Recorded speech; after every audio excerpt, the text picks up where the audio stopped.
Welcome to another Thursday. Class is now in session. Students of the game back in full effect on another Thursday.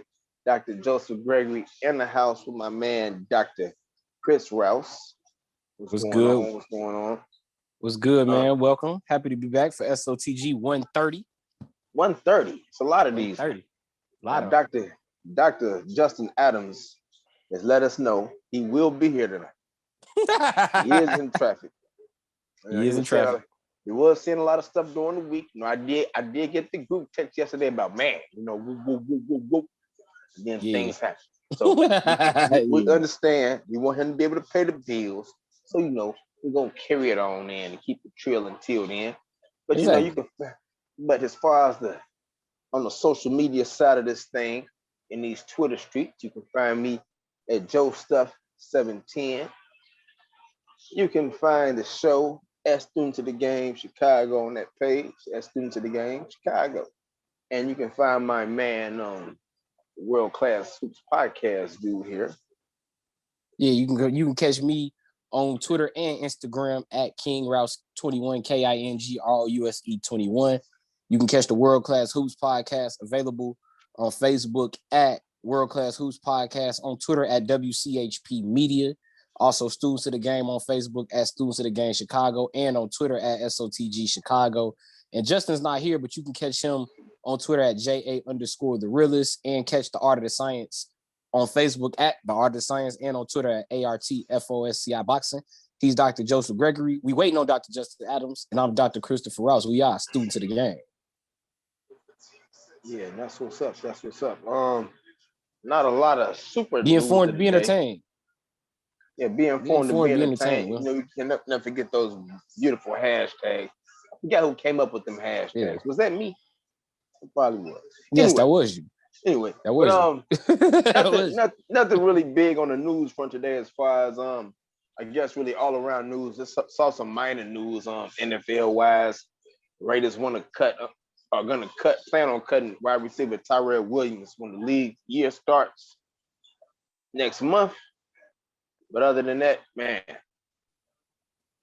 nothing too much really in the news of the day. So we will get on down to it with the big news of the week, which was for us Super Bowl 55.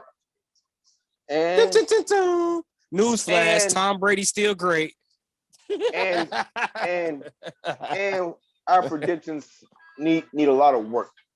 No, they don't. I was right. Tampa Bay got 28. Tampa Bay actually got 31. But they had did they not get 28 to get to that 31? Hey, I guess you gotta make explain the Kansas City number there. Hey man. 3 times, but I was just about to say 3 times 3 is 9. 3 times 3 is 9. G. Next time you make sure you put all that. Make sure you make your prediction look like a math equation next time, so somebody will know that. But I was way off. I was way off. Hey, the Tampa Bay defense, man, I hats off to them. Yeah, they did what they had to do. 31-9. I mean. And like I told, listen to this about the Tampa Bay defense before I even get into the game. Think about this playoff run. Michael Thomas had never won a game without a catch until he played Tampa Bay in the division. He played Tampa Bay. They do a terrific job in withstanding the Green Bay comeback in the fourth quarter, even when Tom Brady does start throwing interceptions. They just keep getting them off the field. Hold them to the 3 with the LaFleur decision, whatever at the end. And now, something else you had never seen in your life, Pat Mahomes, when he started the game, his team didn't score a touchdown. I mean, these are things that you just have never seen, and they have created hats off to Ty Bowles, hats off to Levante David, Devin White, the whole defense. I mean, they did what they had to do. Yeah, shout out to Tampa Bay's defense because going to the game. Tampa Bay. Yeah, Tampa Bay. Yeah, shout out to them because honestly, they were the team. That was the part of the Tampa Bay defense I was worried about. Pat Mahomes being able to air out that secondary, which had some problems against them earlier in the season when Tyreek Hill had the big game. And then on top of that, they had some guys missing, going through the NFC playoffs. But they rallied through it. They had Pat Mahomes running a track meet in the backfield pretty much the entire Super Bowl. Like Pat Mahomes had to snap, and he had a Buccaneer in his face. Did you see the next generation stat that said Pat Mahomes scrambled 497 yards on those 49 drivers? I don't know if you saw that. I believe he ran almost 500 yards just to throw. Yeah, I believe that. And he had to make some of the daring escapes just to get those throws off. I mean, Shaq Barrett, we knew that Kansas City was gonna have a hard time with those tackles with the backup tackles, and they did look like turnstiles at times, especially when they were in obvious passing downs. I mean, that's why I thought Kansas City would try to run the ball a little bit more, but once they got into like anytime they got in like 3rd and 7 or 3rd and 7 or more, I mean, Shaq Barrett, JPP, them guys ate. I mean, it was coming to eat. So, and shout out to the way Tampa Bay really mixed up the schemes too, because it was 4 downs, it was nickelback blitzes, it was 2 linebackers. It was like every variation of the blitz. Yeah, but only but they really just showed a lot of them. They only blitzed 5 times during the whole game. You know, right. There was a lot of schemes. Right, it was a lot of showing. Right, a lot of showing. A lot of showing. Not coming. A lot of only 5 blitzes, and they still were able to pressure them on 32% of the drop back. So, man, you got to have hands off. Man, hats off to that defense. But the offense did what I thought they were going to do to have success. You know, they went to the tight ends. Also, big ups to Leonard Fournette. You know, 16 carries, 89 yards, a touchdown. Also had 4 catches for 46 yards. Ronald Jones, the third, also helping to spell him. Really, you know, once you run the ball and see that they can run the ball, they had to honor that play action when Tom Brady stuck that ball out like he was going to put it up and hand it off to somebody. And they found some openings. So they found some gashes. I like that. I like that we said all of that, and we just now getting to Tom Brady's still great. You know what I'm saying? Like, that's how good Tampa Bay played in that Super Bowl. We've talked 5 minutes on this game, and we just now getting to Tom Brady being great and winning Super Bowl MVP. And look at the guys that was his primary weapons in the Super Bowl. Gronk had 2 TDs. Antonio Brown, we thought his career was over last season. We in the summertime last summer, we had a debate who's gonna be in the league first, Antonio Brown, and I forgot who the other person was. But you know who was gonna play? Was it gonna be Antonio Brown or somebody else? And now Antonio Brown ended up with not only a Super Bowl ring, but a touchdown in that Super Bowl. So hats off to Tom Brady, man, getting it done with a bunch of different weapons. And without a doubt, man, I mean, it was already, I thought he was already the GOAT going into it, but I think beating Mahomes kind of solidifies it. Like, unless to dethrone Brady, man, you got to win like 10 titles. You know what I'm saying? Just to dethrone him at this point. I mean, the thing about Brady, and to even take it further about the GOAT argument, and as far as I'm probably have a nice big greatest winner debate for the team sport thing maybe next week, something to look forward to. But anyway, just to think about Tom Brady, you think about the Pantheon, we talk about Jordan and LeBron and Russell and Gretzky and Jeter and all these other great winners, or so to speak. The thing that makes Brady, I think, so special to me is he's drafted in the 6th round. Yeah. Yeah, man. I mean, not saying all these other guys, I mean, most of the other people that you look on that list were almost like protege-like, almost. Like, he was almost like, they still are exceeding expectations, but you almost expected, you already knew that they were good. This was a guy that was in the 6th round. What else makes Brady so great to me is pretty much the same with LeBron, like the longevity. Like, Tom Brady was a rookie around when 9/11 happened. Like, that was 20 years ago. Yeah. Like, you know what I'm saying? Like, he literally became a starting quarterback in the middle of the 9/11 season. So 2001. So it's like, that was 20 years ago, and this dude is still playing at a high level. And I feel a little different towards Brady than I did LeBron, because Brady was kind of almost like my villain, like that guy I needed to go against. LeBron, he was really only like that when he would send the Bulls home. But like, when you really look at Brady, it's like, somebody that's been on the, man, I'm not really a Brady fan side. Like, it's really indisputable at this point. This dude really is like the GOAT.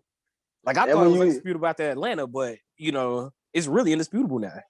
And also, when you just hear him talk, I mean, it's just like, you really feel like that's how he feels about it. He's just really trying to get better every week, and he's just trying to win, and just he's about that ring, but it's also, I think, with him about the process. Like, this wasn't no easy thing to do here, to just go from being a Patriot to a Pirate. You know what I'm saying? Sure? Are you sure it wasn't an easy thing? Because he made it look easy. I mean, he made it look easy. But I'm still thinking about how you think about the process. When you talk about the COVID thing, having those publicized workouts that everybody was talking about in the summertime. Oh, hey, we're out there working. They ain't supposed to be doing this with COVID and this, that, and the third. Yeah. But he knows what he wants to get to in February. So all those long, hot, May days or June days, whatever it was, when it's only so many people that can participate, he's thinking about that parade. That's what it's all about, the parade. Even when you're going through that 3-game losing streak, when the Saints is tapping you in the middle of the season, when the Rams scrapping, it's still about that process, trying to get better for February.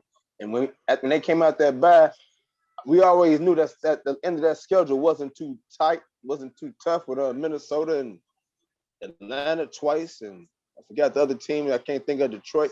So, but when they got to the playoffs, they peaked. And once they knocked that ball out of Jared Cook's hand in that third quarter, man, no stopping them, lights out.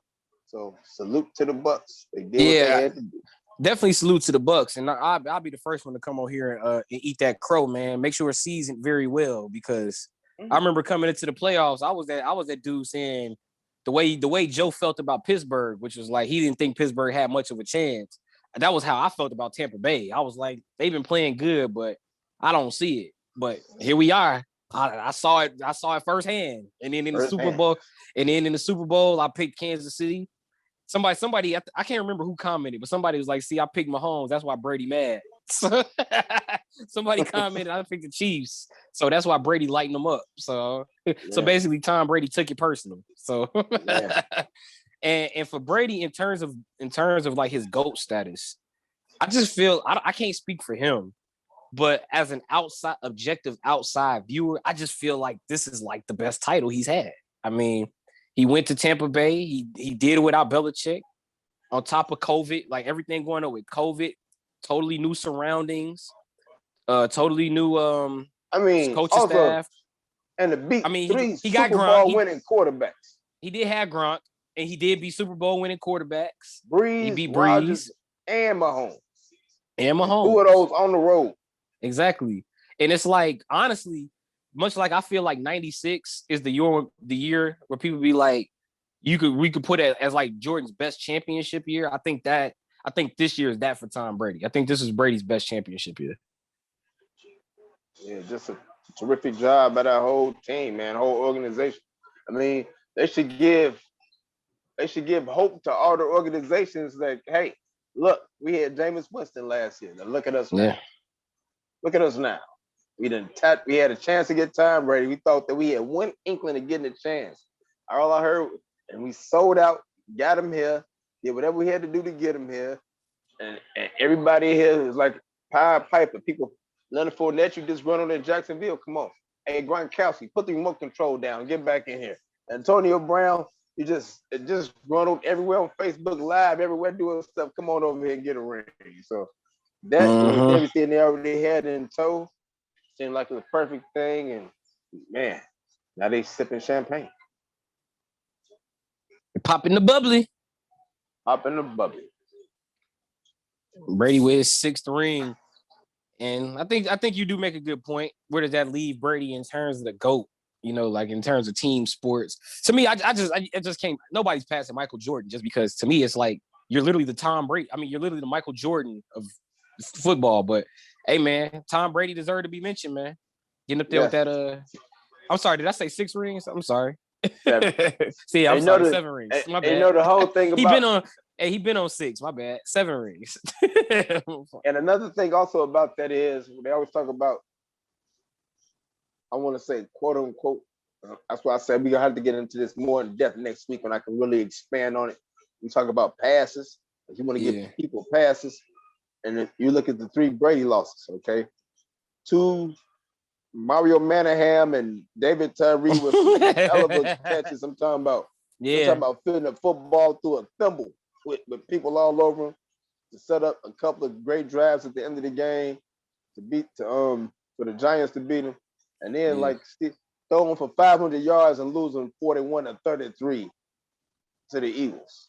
Yeah, but then you also got to look at that Rams Super Bowl where it was like nobody deserved to win that. And so, I mean, take the good with the bad. Take the good with the bad, man. But you did. You know, it's just that's just like Peyton Manning with that last Super Bowl in Denver. It was like okay, so basically Peyton Manning pretty much got Trent Dilfer that year. It basically was you could say quote unquote the game manager. But he's a game manager. Super Bowl run. But all those times when he was putting up the 450 yards and 400 yards, Indianapolis had no defense. Right. Indianapolis had no D. Like I want to say a big early goal star. I'm gonna give it to him now before I'm even getting to the end. I'll probably still give it to him at the end. LaShawn McCoy has 2 rings at the end of his career. Right place, right time. Hey man. The first Kansas City running back you think about last Super Bowl is Damian Williams. And the first one you think this year is probably Leonard Fournette after the performance he had. Mercedes right there doing that bounce, and he got his couple rings. So shout out to Shady McCoy, man. Shout out to him. The Patrick McCall football. That's not right.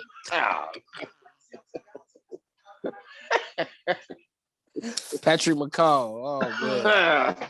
Damn. Oh hey man. Man. Patrick McCall, ain't he still on the Raptors? So he might be in Tampa Bay too. He might be in the right spot too, Tampa Bay. Hey man, the Lightning, the Rays, the Bucks. I don't know what's going on in the water, man. Yeah, he's still in the he's still in them Tampa Bay Raptors, man. It's definitely the place to be right now. So yeah, man, it's definitely the place to be. Yeah, Tampa Bay. Now, Patrick McCall. Oh man. A little bit closer to home. Something that would probably warm your heart. I forgot.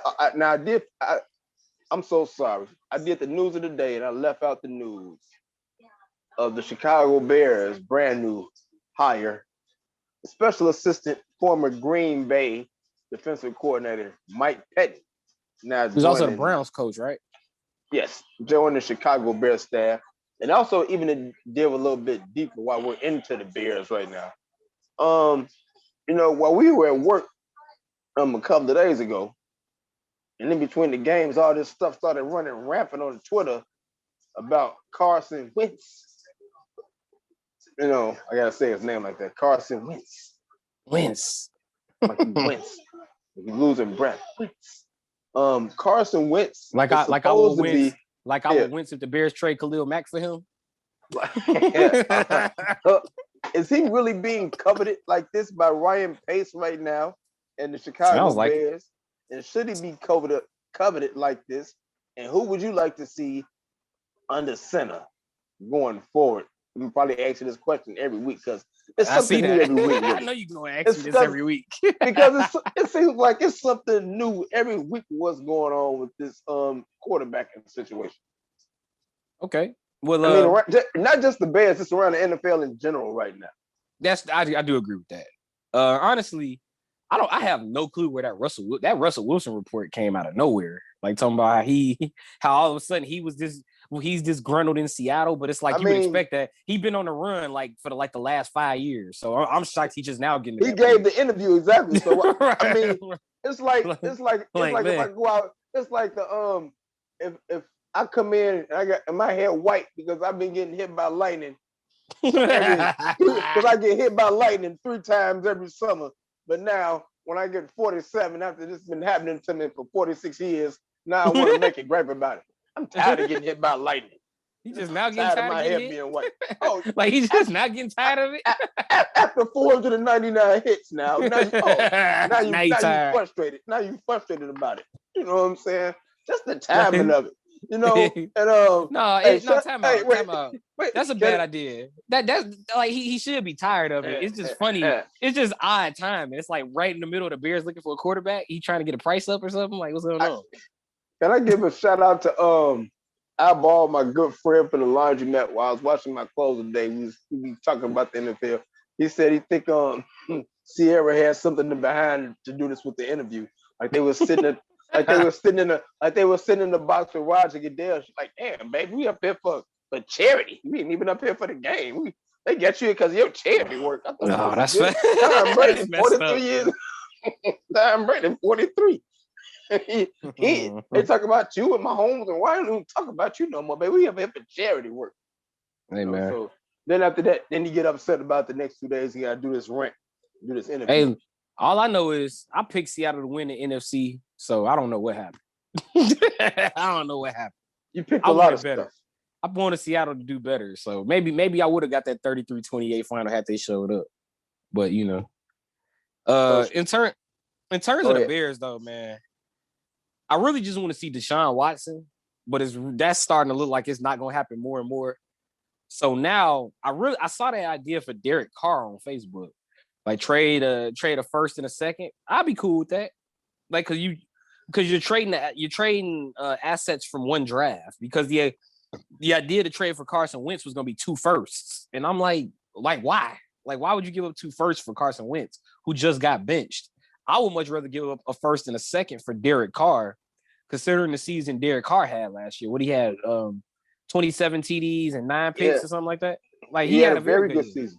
Very good season. Another thing is I haven't heard any discontent with him and the Raiders. So exactly, when I saw that, I was kind of like, whoa, okay. I know this is the NFL. Anything can happen. Go ahead. Now the issue with Derek Carr, if you bring him to the Bears, you need to revamp that receiving core. And with Vegas, they have Cook and not Cook. They got Waller, and then they got Renfro, Ruggs, and Aguilar. And so they got 3 really good targets around him out there in Vegas. If you bring him to the Bears, honestly, I don't think Allen Robinson's coming back. And to be honest with you, if I was Allen Robinson, you know what I would do? I would sign with the Packers. Personally, I would sign with Green Bay because it just makes sense. They need another target opposite of Devontae Adams. The Bears didn't pay you all year. And then I thought he had a game against Jacksonville where he definitely showed his worth. So if I would see me, the petty side would come out and I'd go to Green Bay. But we don't know. But we don't know what Allen Robinson's thinking. So we don't know what he's thinking. Darnell Mooney, you can revamp the receiving core around Mooney and Kmet, and then use Montgomery in the backfield. So, I mean, if I'm the Bears, if you can trade to get Derek Carr, I'd let Robinson walk and see what I can get in free agency, try to get some people in the draft and keep some of that money for free agency and see what I can do to build the team around them. What is your feeling on Alabama quarterback Mac Jones? I saw Todd McShay's first mock draft that he has. He's got quarterbacks all going through for the first 4 picks. He's got the Lawrence, Wilson, Lance, and Fields going top 4. And he's got the Bears trading up. The Bears are like 20th right now. He's got the Bears trading up to 12 to try to grab Mac Jones from Alabama. How would you feel about that? It depends on like who you trading with and what you're getting. Because if you're trading up to get Mac Jones, it's like, did you just do this with Trubisky? Did you kind of just do this? It's kind of the same thing. It's like if you trading up to draft him, it's maybe not as high risk, but it's kind of like the same thing almost. You kind of taking the same gamble. I feel like Mac Jones, at least coming from Alabama, Steve Sarkisian, I feel like at least a little bit more of a pro style type of offense, at least a quarterback that can be able to read simple things and look like he'll be able to nickelback blitzes, nickelback blitzes, and when to pull the ball down and run, or throw the ball deep to the outside. In your third and fourth year, in your third and fourth year. I mean, you should know. You should know what's coming after you, and if it's been the move. I just feel like Mac Jones, look like he's got that type of aptitude about him to do that. I don't know if he's got some of the physical things that really jump off for you as far as arm talent and mobility and anything, but as far as being a functional NFL quarterback in the right system with the right things around him, it looks like he could be pretty decent. But as far as the Bears, that's something to say about them as far as having the right things around them. Because first you got an offensive line full of mall cops, and that's the first part you got to start off with. And then on top of that, you got to start off and try to sign your number one target in Allen Robinson. So those are the first things you try to do, and then you can start trying to get to your quarterback situation. I don't think he's coming back. I don't think Allen Robinson is coming back, and I totally wouldn't blame him. Go get paid, bro. I think the Bears are gonna have to make him a top 5 paid wide receiver in order to keep him. I don't think the Bears want to do that. You know why? Because the Bears don't have a quarterback. So it's like, what good is signing a number one if you don't have anybody to throw him the ball? That's just like when the Bears got Moose and Muhammad. And Allen Robinson. And Allen Robinson said, "Yeah, you right. Y'all ain't got no quarterback. I know better than anyone because I've been trying to put up the numbers that I can for the last 2 or 3 years with both of them. So I know y'all ain't got no quarterback. Now pay me for the next person that y'all ain't got as a quarterback either. I've been catching passes from Mike Glennon. I've been catching passes from Trubisky. I've been catching passes from Nick Foles. I've been catching passes from Tyler Bray in practice. Man, get me some people here." That's the thing about the Bears. Like the Bears are always why I got to suffer because y'all need a quarterback. Like time out. Like the Bears are always ass backwards with how they do the roster. They get receivers, but then you have nobody to throw the ball to them. Like when they had the best time they did it was when they had Cutler with Marshall and Alshon Jeffrey. But that didn't work because by the time we actually put all of those guys together, Cutler was on that downhill. He was on the downhill run he was on the downhill part of his run in Chicago, and on top of that, the offensive line was always beat up. So it was like so he had to say some of the same issues Trubisky had.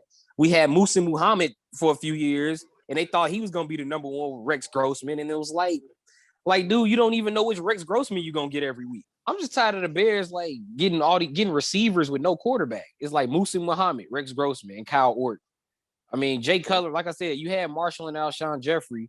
But by the time you really put them with Jay Cutler, he was already on the downward slope of his time in Chicago, meaning past the NFC Championship. So it was like, you got him targets, but and then that offensive line was always beat up. So now it's like, even if you keep Allen Robinson, who's throwing him the ball? Like, you need a quarterback. Honestly, when it comes to Ryan Pace and Matt Nagy, really, it doesn't make sense to give them this extra year that they're about to get because it's like, but they got 2 things they're hanging their heads on. Made the playoffs, obviously. And now 2, they beat the champions. They beat the Super Bowl. Yeah, because Brady forgot what down it was. And we was on air when that happened, too. Do you see? He forgot what down it was. You see, when the Bears play to their max potential, they can play with anybody. Oh, stop it. Stop it. Man. But think about this front office. Think about the regime of Pace and Nagy. So we literally just went through 4 years of being irritated with Mitchell Trubisky. So now we put those same 2 people in the same position again after they just created a quarterback controversy that nobody won. Trubisky didn't win that damn job back. Nick Foles was so bad that he gave it back. They had to give it back. He was so bad he had to give it back. He wasn't that bad. The offensive line was so bad they slammed him on his hip against Minnesota, and that's when he lost the job. But even when he was out there, he wasn't that much of an upgrade. It was like, all right, honestly, Mitch looked better. And Nick Foles was probably the best thing I can say about Nick Foles. He was fearless throwing it downfield. He read a little bit better. But his decision making wasn't really always there. The throwing down the field wasn't always working out as much as you really needed. But at least he would throw it downfield though. Meanwhile, Mitchell Trubisky could move more within the offense. He can move around the pocket and scramble better. So basically, what you're saying is they got Nick Foles in the offseason, and now that's now you look back at it now in February, you're like, for what? Really. Like for what? Yeah, really. Because Nick Foles his name has been supposedly been tossed then, around in these trade talks. And then to make all this worse, Mike Glennon ended up starting for the Jaguars. Anyway, so you could cut out the middleman and just kept Mike Glennon. And just started Mitchell Trubisky through all these couple of years anyway, if this is what was going to happen. So you could have saved yourself some money just by keeping Mike Glennon for that $45 million. Yeah, you could have just instead of making him rich and keeping Nick Foles rich too, and then not really wanting either one of them. They just hit cash and checks, getting rich. That's what I'm talking about. Ass backwards. What's the point having why am I gonna have a number one receiver with no quarterback? What sense does that make? With a starting quarterback I don't trust anyway. I mean, these are questions. Ass backwards. These questions that they need to ask themselves. Shout out the Bears defense. I trust them.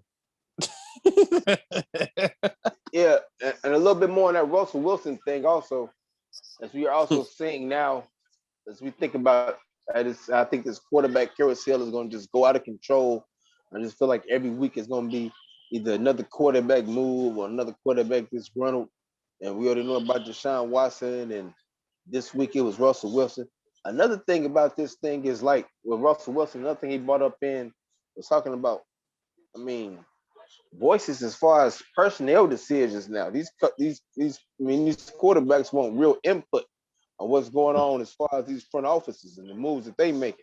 And we were having a conversation earlier. Shout out to Stubb and my man Eyeball and Twin, as we were talking earlier, talking about how Brady and how Belichick probably feels now without Brady. And I was thinking about it. Belichick was all right as a coach, but you can probably look at Belichick and take fault with him as the GM part, because the GM part of Belichick, they didn't really have the weapons to really keep Tom Brady around and make them successful. Yeah. They missed on the top. Hey, N'Keal Harry looked great to me at Arizona State. He hasn't looked that great in the NFL, except for when they beat the Cowboys like 2 years ago. That's the only he didn't have. Of course. Especially when you're looking around after that, you see DK Metcalf went to Seattle. Like, wow, you gotta have that. So the GM Bill Belichick, and also, that team got hit hard by COVID this year, going into the season as far as the defense. So some of those opt-outs. So, Tom Brady, Jameis Winston, Russell Wilson, all the quarterbacks I think are sort of looking at each other and looking at Tom Brady as this gold standard. He's got 7 rings. How does he do it? They see Mahomes, they see the wonder kid coming up, and now it's like about trying to break into that next, I guess contending class, or trying to be in that right perfect situation. That's why you see these GMs steadily catering to these offensive-minded head coaches or whatever. And man, it's going to be something else to see as this carousel continues to spin forward into the off season, which is now champion. which is now thanks to the Tampa Bay Buccaneers. And I told y'all that's gonna get 28 plus 3. That's why I said 33. I meant to say plus 3 times 3 plus the 3 from Kansas City. Go ahead with that. Nah, man. I'm glad I ain't put no money on that. I would have lost big time. Hey, I put money on it. I did lose. I lost. Ain't nothing. Shout out to my good betting buddy Derek Ellis. We do this every week, so hey, it ain't nothing. I'll see him tomorrow. No, I don't put money on it. I just like to guess for the sake of being right. Hey, now I will say though, with this being Black History Month and everything, there was some history made in the city by a team wearing black, by a couple of unlikely people, and by a team wearing black in Black History Month. If you want to keep that thing. Shout out to Bulls broadcast, new Bulls, Adam and me. The Sweet Life of Zach and Coby. Mm-hmm. That's not new though. That's not new though. Zach Stacey used to say that. Well, that's the first time I heard. I've been missing a lot of basketball. If not Stacey, somebody on Twitter said that. I've heard that before. 46 for Lavine, 30 for White. They become the first backcourt or the first pair of players on one team to get 8 3-pointers in the same game. They tied a record of 17 in the backcourt. Time to splash, brothers. And they beat the Pelicans 123-116. Now before this game, I was really, and after having a long talk this morning with the guys, you had to think another about long talk with Stub and Eyeball. This is what I'm doing with the Bulls. I'm just at the point now where I'm raising my hands up. Okay. I'm just gonna say whose side. Okay. I'm gonna buy me a hookah thing, and I'm gonna just when I watch the Bulls. Because this is how I was feeling. We talked about the Bulls last week. We know it's a new regime coming up. I had to think about it. New regime. AK, Eversley, Donovan. Okay. All new. Haven't been here that long. Only been here since what? May, actually? It's been here since about May, right? Yeah, about May. It was May. Early. They came here early in the pandemic. I know that much. So it's basically about 9 to 10 months. So yeah, they've been here a minute. Almost a year. So, before the game last night, the Bulls had went 2-3 between our shows. I mean, not two. I mean, I think the Knicks game was like right before. That was right. Yeah. Yeah, the two Knicks games was before. So yeah. So it was like, I was looking like, man, we just lost. We just went 2-3 with the Knicks, the Wizards, and the Magic. That's how I was feeling. So it was a little. I ain't gonna lie. If this show would have been on yesterday, this show would have been like yesterday afternoon at like 5 o'clock. I don't know what I would have did to him. I said, you know what? They play tonight. I said they play tonight. I'm gonna sit back. I'm gonna let them play. I'm gonna go ahead and watch them play. And of course, I was pleasantly surprised and everything. So everybody I hear a lot. This is a young team. This is a young team. I got to looking at the team through the 5 games before last night, and I was up there like, man, Gafford, White, Patrick Williams, them boys young. Hutchinson young, but he don't play. He don't never play. He always hurt. Because he always hurt. Matter of fact, speaking of Hutch, that whole first round is always hurt. Carter and Hutch. Always injured. So I was feeling like, those are 3 that are really young. And I'm talking about young. Everybody talking about young. Them 3 young. The rest of these people now, they've been here at this job for a few years, a couple of years now. They need to start knowing what they got to do to step up and doing whatever. But with marketing hurt, but with Carter hurt, and with this being the new regime's first this their first 9 months.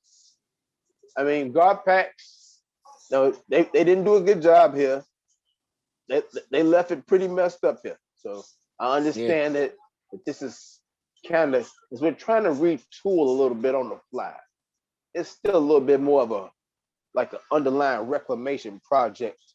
It feels like, as far as moving some contracts, figuring out who's going to do what here, who's really part of the future here that they envision us seeing. And another thing I think is our veterans who have been performing very great, and Garrett Temple or Thaddeus Young, I really like them. I think they've been playing great. But I don't know. I mean, I feel like contenders are gonna come at the Bulls about those commodities, because it might help somebody else pop champagne.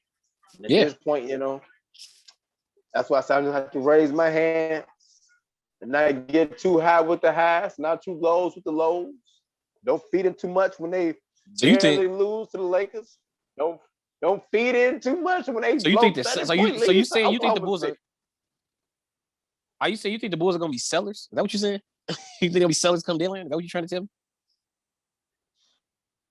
I'm saying for the right pieces. If you got contending teams like the Milwaukee's or the Brooklyns or the Clippers or them teams, I highly doubt any of them teams will inquire to the Bulls. I'm gonna be real. any team in the East, I'll be surprised if any team in that Eastern Conference inquires to the Bulls right now. I'm just be real with you. I don't like. First off, Brooklyn. What do they need with anybody on the Bulls other than maybe Thaddeus Young? I'm not saying Brooklyn. No, I know you're not. No, I'm saying I'm about to go down the list. Contending teams up in that. Yeah, I'm saying I'm about to go down the list. Brooklyn. Okay. What does Brooklyn need that the Bulls have? Brooklyn probably could use a Wendell Carter or a Daniel Gafford, but other than that, I don't really see Brooklyn making that move. I mean, they just went out and got Norvell Pell from the G, who's been in and out of the G League over the past few years. So I think they've addressed that.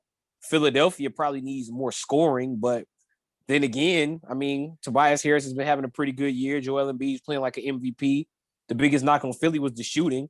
So, and honestly, who on the Bulls can really help them other than maybe a Denzel Valentine? Then when you think about Boston, what is the Bulls don't really have anything Boston can use. If you're talking about Eastern Conference, in the West, Clippers are pretty set. I think the Lakers are pretty good. If anything, I could see anybody out West.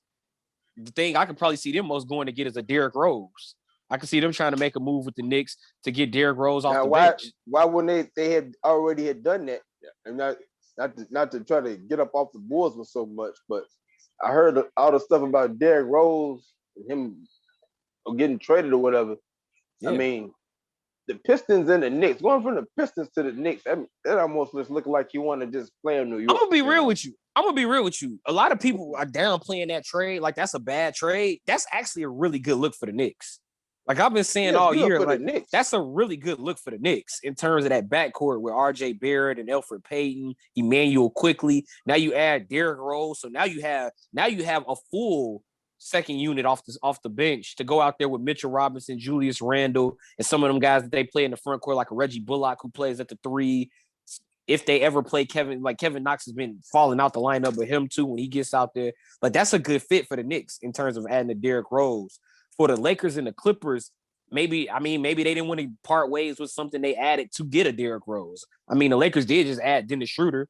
Wesley Matthews has been playing pretty good this year. Taylor Horton-Tucker kind of alleviates that pressure to go get Derrick Rose. For the Clippers, they probably need him a little bit more, but Reggie Jackson's actually been playing this year. Lou Williams is doing pretty good, and they added Luke Kennard. So those teams all probably, even though a Derrick Rose could help them, they also have pieces where it's like, we're not really in that hurry to make that trade where maybe New York felt like, all right, let's go make that move and get rid of Dennis Smith. Now, as far as these Bulls and everything they had to be looking at as far as them, I'm almost at the train of thought. I'm almost trying to even think what made me even.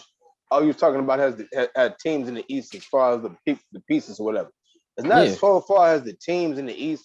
I'm just looking at as far as depth right now in this league, and as far as all of those contenders, because injuries have changed. I mean, they can change things in a minute. We look at Brooklyn and COVID. I was looking at Brooklyn. I picked Brooklyn to go to the title before they even got hard, and before we knew it, Dinwiddie get hurt. They make the trade. Who would have known if they would have kept LeVert all that time? Who would have known whatever would have happened with his side? Yeah, man. We never would have found. He wouldn't even know he had cancer, bro. That's still crazy to me. He only found out he had cancer because he got traded. Like seriously. I mean, and he might have only got traded because of Dinwiddie. If they would have kept Dinwiddie, he might not even needed to trade. So all that's kind of crazy. Just depth in the NBA, especially in everything happening with COVID and everything, and people still having to sit out games and everything. It's just really crazy. So I would know. Those pieces, though, like you also said, a team that you also mentioned, and that was Philly. Now, Philly would be very interesting on the Thad Young side because of what they already have and knowing Doc Rivers in that front line or whatever. I could see, if anything, if I could see the Bulls making a trade, I could see them trading Lauri Markkanen. And that's only because Lauri Markkanen is in a contract year. Honestly, if I'm the Bulls, I don't know why you would trade Thaddeus Young. Because for the simple fact that Lowry's in a contract year, and Thaddeus Young has probably up until probably Saturday against Orlando have been the Bulls MVP probably this month, and the past month. And also, I was thinking also about the Bulls bigs. You're talking about Markkanen and Carter always be included in trade talks. How attractive are they also to other NBA teams when they've been having these off and on again health issues, in particular, Carter Jr., who you referenced a little while ago. I think Wendell, it's gonna be tough to move him. Expect Wendell to be staying. I mean, with these injuries. And the thing about Wendell is actually good. Like he actually can go out there and give you a 12 and he can give you them 12 and 12 nights, on a regular basis. He can actually go out there and give you a double. I mean, he's probably the most resilient finisher on the Bulls in terms of making sure they close out possessions, meaning like blocking shots and getting defensive rebounds. As Justin just drop in the chat like it's nothing. He just drop into the game. He just drop into the show. Where is he? I don't see him. He coming up in a second. You'll see him. But oh boy. But Wendell Carter, man, like Houston is spelled in 97-91. And I'm not. Yeah, I got that game on. I'm not saying. That game is on. I'm watching it too. That's an offensive foul on Adebayo. They got to go look at. That's a flagrant. But no, but like what I was saying though, Wendell Carter, like the health issue is a problem, but Wendell is actually good when he's on the floor. And on top of that, Daniel Gafford, shout out Daniel Gafford. He's really improved. I see him out there trying to improve his offense, trying to hit the jump shot against Washington on Monday night. And he took one off the dribble against the Pelicans. So shout out to him, one of my favorite rim finishers. As now we got Justin Adams in the chat. Stop getting all them ticky fouls. Stay in foul trouble, man. Stay in foul trouble. That man get like, 2 fouls in the warm up. He get 2 fouls in the warm up. It's like they take that 2 off his jersey and put it in his personal foul columns, man. It's like sweet Jesus. He got 2 fouls before the game started, man. And then was that against Washington? He picked up like 3 fouls in the third quarter. Man. Like, the quickest 3 fouls. That's like, not the first time. He picked up 3 fouls in like 42 seconds. It felt like in like 22 seconds. But you know what, Joe? Like looking at the Bulls this past week, if you really want me to break down this past week, the loss to Orlando is what I've been saying all along. They lack interior depth. They had nobody to guard Justin's favorite big man, Nikola Vucevic. Like this man Vucevic had 43 points. He was scoring at all 3 levels. It didn't make a difference who was guarding Vucevic in that game. But then they turn around. Zach Lavine, they air out Orlando. They blow him out. Patrick Williams had probably the best game of his career to that point. Then they play Washington. It comes down to the wire. Zach Lavine's late game decision-making. No, he did not get fouled. He tried to act like he got fouled, but he did not get fouled. He missed that shot. He threw that shot up trying to avoid contact and tried to sell it like Derrick Rose with the head snap, and the ref didn't bite it. So the Bulls lost. And then last night against New Orleans, that was just one of them games where everything went the Bulls' way. They was making their shots. It happens. Exactly. There's no way to look at it.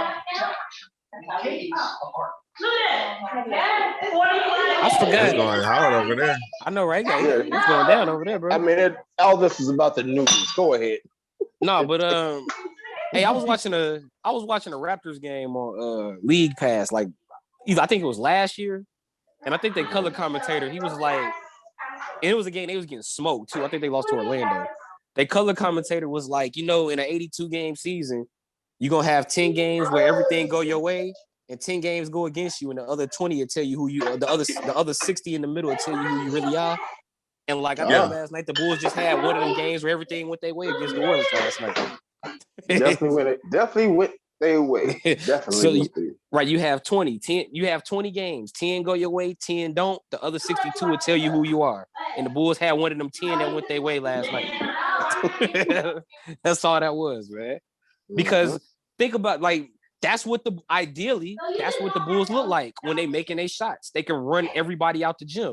Everybody out of it. But when you put them up against a team like a Boston or the Lakers, and then they realize, oh, we don't have as many weapons to run this team out the gym, that's typically when they lose those games. It sure is. Justin, how are you doing? Brother, I'm doing awesome. You know what I'm saying? Holding it down. You holding it down? Per usual. You holding it down just like your Rockets holding his deficit right now. It's all good. It's the Heat. You know what I'm saying? It's the Heat. I don't know. Miami might get this win the way it's looking. That's what I'm saying. It's the Heat. Like they are expected to win. No, they not. Miami beat up, man. No Myers Leonard, like Tyler Hero been out the lineup. We ain't got that many people. We ain't got no Wood. Christian Wood. Christian Wood out with the ankle. Ankle injury, yeah. Of course, man. Yeah, man. I think the other people just coming back from rest. I don't know if he's hooping either. But and the game is over with a turnover at half court. He isn't hooping today. Yeah. And there you go. I'm glad Justin is here because actually, I mean, look at this. Look this how you lose the game. That's how you lose the game right there. Until the past couple of games, whenever Wall had been hooping, I think come on, John. Undefeated. Come on, John was undefeated whenever Wall played. I think until like the last 2 or 3 games. I think the first loss was last week when they lost to San Antonio, if I'm correct. That was about the first 5. Game they had lost. That was a really good game too. And that was the first game they had actually lost when Wall actually played.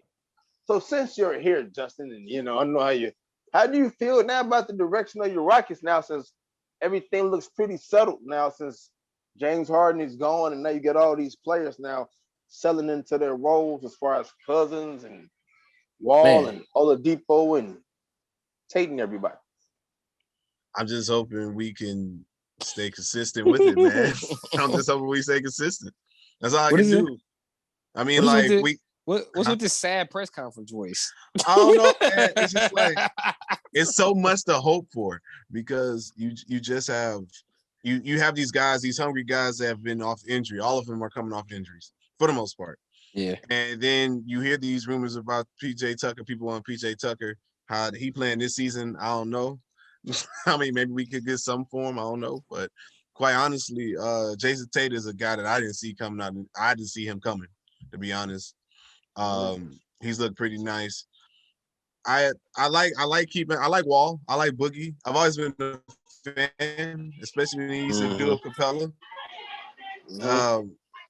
It's just and Silas, you can see Silas has some type of influence on the team as well. So I mean, this is year 1. We stepping forward, and I'm just glad to be kind of past it and now hooping.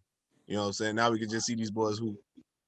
But we're gonna lose at least one of them. We're gonna lose people. How do you feel about your football? How do you feel about your football team? Like your quarterback doesn't want to play there.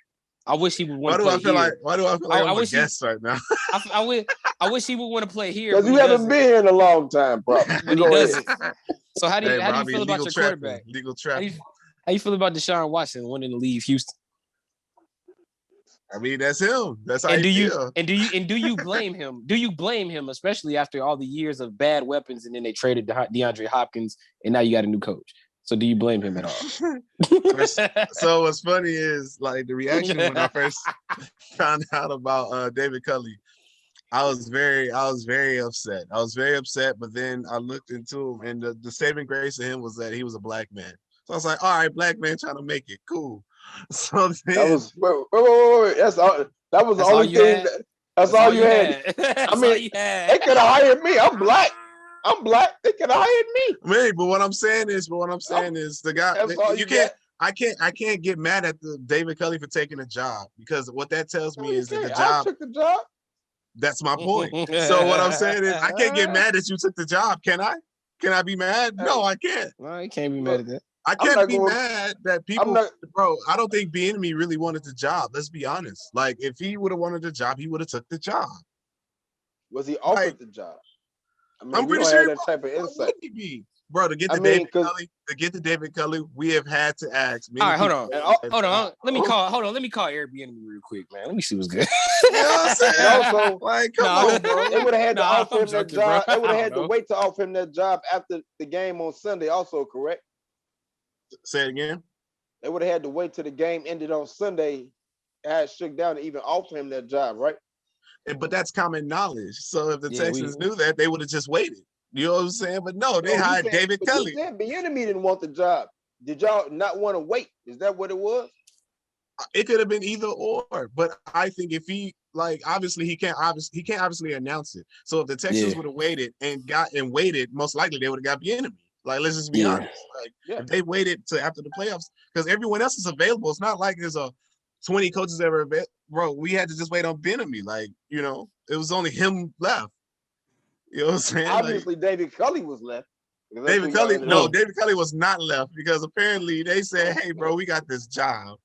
But did y'all see that the president stepped down? The president of the team stepped down yesterday. I saw that. Fonts, what's his name? Bro, first of all, that's not the guy we want gone. The guy we want gone is Esterby. That's who we want gone, Jack Esterby. Andre Johnson has said it. DeAndre Hopkins has said it. It's time, bro. So basically, that's like when the Bulls fired Fred Hoiberg when we all wanted Garpax fired. Kind of, sort of. I think it's more towards Garpax being fired because this is like we need Esterby to be out of here. You know what I'm saying? But I'm saying like the guy they fired though, that's not who y'all wanted fired. They fired like. He's probably else. part of the crew, but you know when you hear about the news and the dealings of the Texans, it's only 3 to 4 people. Really it's a small circle. It's a small circle. Man. So your quarterback. Shout out to DeShaun. I need him to stay. Yeah, your quarterback is marvelous. Your quarterback is terrific. He's every great adjective. except for one big adjective, and that's happy. He doesn't want to be there. Exactly. So how do you feel, Texan fan? What do you want to see happen with DeShaun Watson? I mean, does this look like right now, like it doesn't like it's going to be a happy ending to the situation, but you just want them to just start exploring the packages as far as the Jets or the Giants or the Dolphins or whatever team it be, and just get this whole thing over with? Or would you try to? I mean, what do you want to see happen at this point? Because it's got to be very hard for you seeing James Harden leave, and now you're trying to see Watson leave. I mean, damn. Well, Harden, I'm not tripping. Like Harden, I was like, okay, but this Watson thing, this happened very quickly. This was not something that happened seasons over. You know what I'm saying? Like this happened quickly. Like it went from, DeShaun might not like Houston to no, he's out in like a month. Like this is quick. So I'm out of here. Right. And you know, if he's not happy there, yeah, I would want to leave too. But my thing is, I think any franchise would be looking at options to see, you know, what they can get.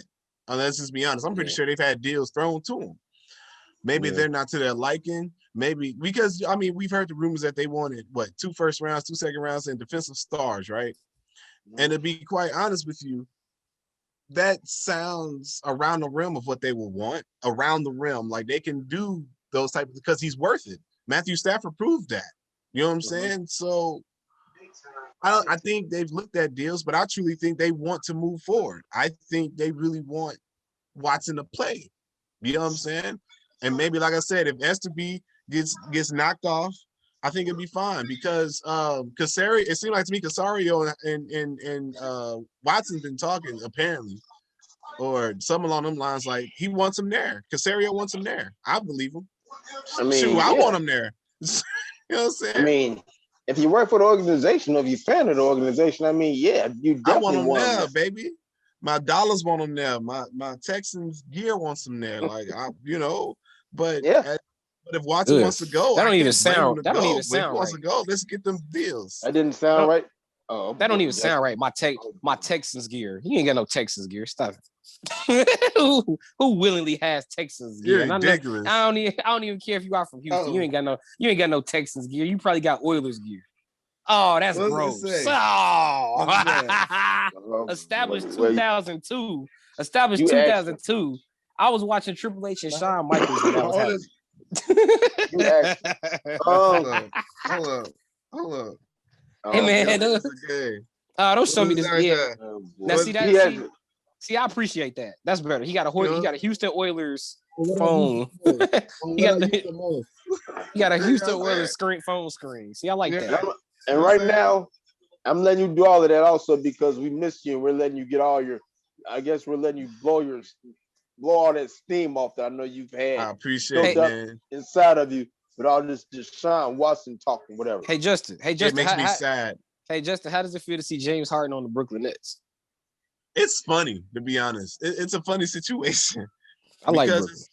I like Brooklyn too, but I don't see them doing too much more. You know what I'm saying? Like Milwaukee's winning the East.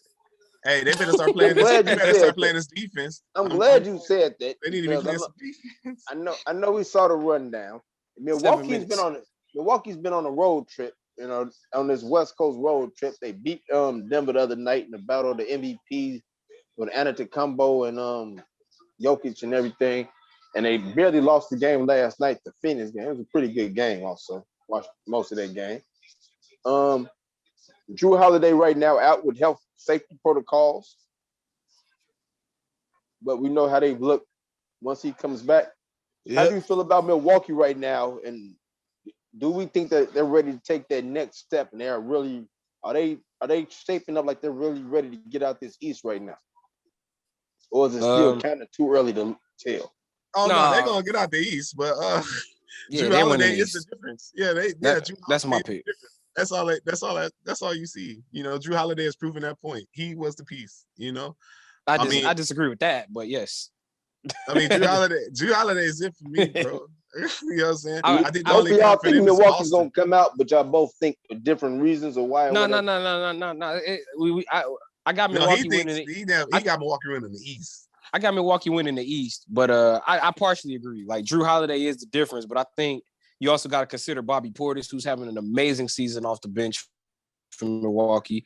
So is Brent Forbes, who's starting to develop his ability to shoot off the dribble. Dante DiVincenzo and Pat Connaughton have stepped their games up. I told y'all before, Chris Middleton, I throw the cape on for him to make sure he's an all-star this year with the season he's been having. Mm-hmm. And then Giannis is actually, and just recently, Giannis is starting to play like an MVP again. I think I know he still got the MVP numbers, but he's really finally starting to look like MVP again. So I just think Milwaukee, on top of that, with Brooklyn not really having a lot of second unit depth, which probably won't matter in the playoffs because they'll probably just go with Harden with that second unit. But you know, DeAndre Jordan, man, if you put him in some switches, man. It's a long game. It's gonna be a long series. If he got to get out there, if you put DeAndre Jordan in a switch, and he got to get out there and guard a Middleton, a Giannis, a DiVincenzo, any of them dudes off screen. It's a wrap for them, bro. And then he's got to guard Brook Lopez, who's been shooting the ball very well. So pretty much the same problem Marc Gasol had like 2 years ago in the Eastern Conference Finals. Expect DeAndre Jordan to probably have that same issue if they meet Brooklyn. Hilarious. Staying with Brooklyn for a second. We see the lack, or we see the optional defense. We know they had the tough defensive night. I mean, who did the Pistons? That's who they lost to the other night. And we heard Kyrie really going off after the game saying that nobody sacrificed all this time to just be average and this, that, and the third. And then they had a really good game against Indiana. We know that was one game. This is, like I said, this is also Steve Nash's first year as coaching. It's a lot of talent. You know, it comes with a lot of expectations. And you got guys like three of the best in the world, and Harden, Irving, and Durant. Yeah. But defensively, is Steve Nash, is this something that he can do to, is there a defensive coach on this staff, or what can they do defensively to really, they had a great performance like for the first half last night against Indiana. It is Indiana, but I guess the effort and everything was still there. How can they bring this effort here every night? There was 7-11 against teams that are under 500, like they're just super unfocused. They're just, is it child's play? Is it too easy? What's going on right now? That's because they play the pace. As soon as the ball goes into the other basket, they taking it out and shooting with 19 on the shot clock. It's like they play the pace. They're letting teams score so they can score on the other end. But the problem is, what do you do when you miss 4 in a row? you know what I'm saying? Like that's what happened against. That's what happened against Cleveland. Let another team score. Right, exactly. That's what happened against Cleveland when Colin Sexton was lighting them up. Like they was letting Cleveland just score at will, and like next thing you know, Cleveland ends up winning the game in overtime. You know, it's like if you're gonna play, you got to realize if you Brooklyn, you're playing against these teams that want to play that type of style. Like if they played a team like the Bulls who want to try to outshoot everybody, but the thing is, Brooklyn typically has the weapons to actually outscore those teams. But the thing is, Brooklyn has nights too where their shots aren't falling, or Kevin Durant isn't in the lineup, or Kyrie or Harden's not in the lineup. And then on defense, typically they don't really switch. A lot of times they try to stay man to man, and it's like the dude is like 6 feet out the play. Of course he's gonna score. Like y'all not even like come on, man. Switching. Like y'all not even switching. Of course. That's crazy. They don't switch a lot of those. Like, come on. You're saying basically they're playing like the the old Phoenix Suns that used to win a lot of games, like with Mario Stoudemire and Mary them in their heyday. But they are very exciting. They're very exciting, but it doesn't get you any ring or anything. Hey, it's fun to watch, but but you know what though? I think give Brooklyn another year, they'll probably win one. Brooklyn might be in the hunt next year, but this year, man, I think they're the attractive pick, but I'm not expecting them to win the East.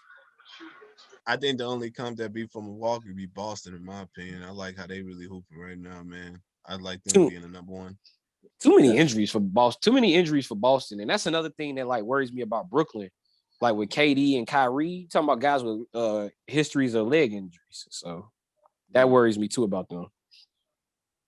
The only silver lining, I know injuries don't have an off season.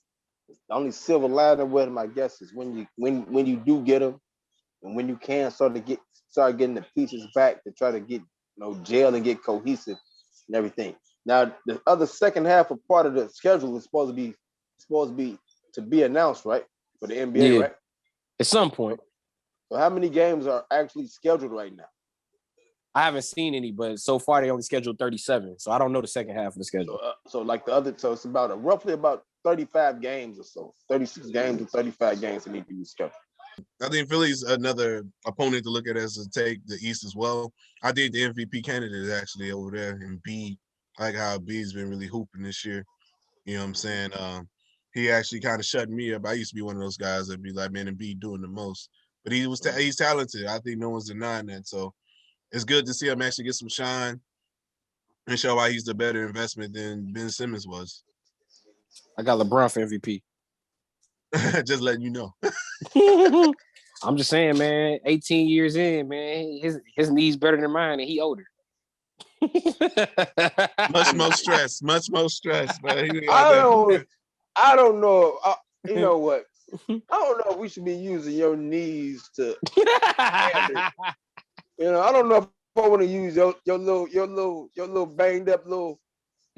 Messed up knees. Dang, I gotta be banged up high knees. School football career to be the greatest athletes of all time. I agree, but that's my point. That's my point. Father Time is undefeated, but right now he actually went. He's winning the battle right now. That's all I'm saying. His knees are winning. Mine ain't. I know a team that has been defeated. I know a team that's been defeated 5 times this year. They're leading the West right now. The Utah Jazz.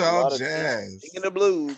Do you know Utah has made 425 threes through the first 25 games of the season? Hey, how many can they make in the Western Conference playoffs though? We don't know. Haven't got that far yet. Got to cross that bridge when we get to it. Hey, we can't get cast in the Atlantic Ocean until we get to Maryland. Yeah.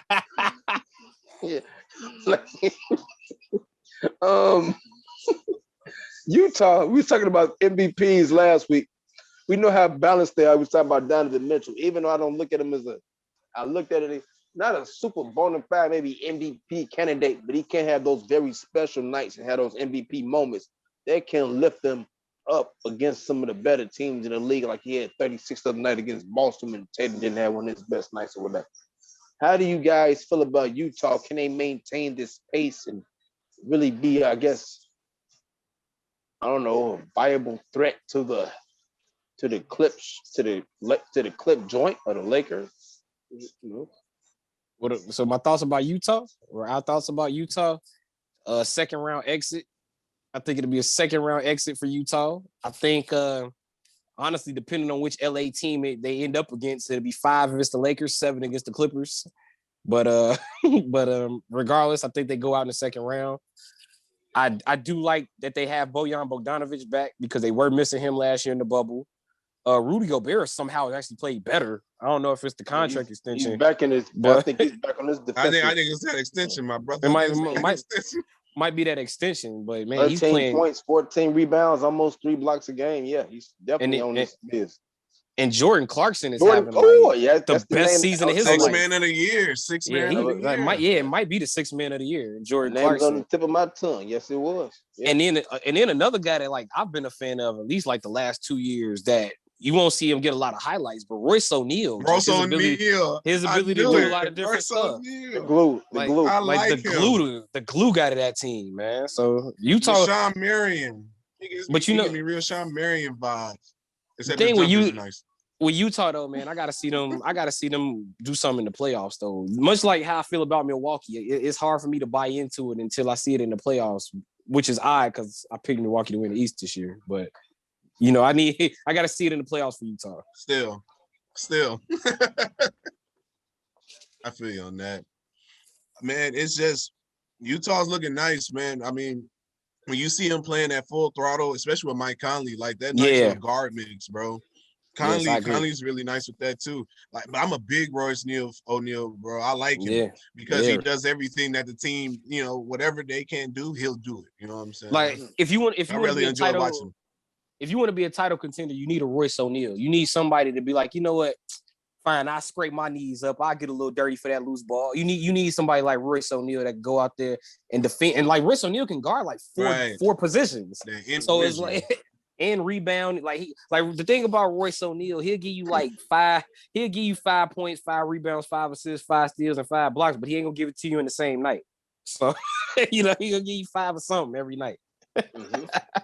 So you getting that out of him. But didn't he just have like a career high? Didn't he just have like a career high in boards like 3 or 4 days ago? But that's my point. Like 13 rebounds? Exactly. See? He'll give you that, but he ain't gonna give you that every night go along with 5 on points, the same night. Go along with 5 points. All right, so what y'all want? All right, what y'all need me to do? 13 points or 13 rebounds? I can't do both. I can't do both. That's how Royce O'Neal multitask. Oh, let him multitask. Is Bogdan playing? Is Bogdan? Oh, all right, back. Let him have the points. Yeah. Right. Shout out Mike Conley. I remember we did a show last year and I said he was playing like a 10-pack of ass. He's totally not doing that. He's totally not. He's totally not doing that this year. So shout out to Mike Conley, man. Hey man, if I'm gonna talk about him when he trash, I'm gonna talk about him when he good, bro.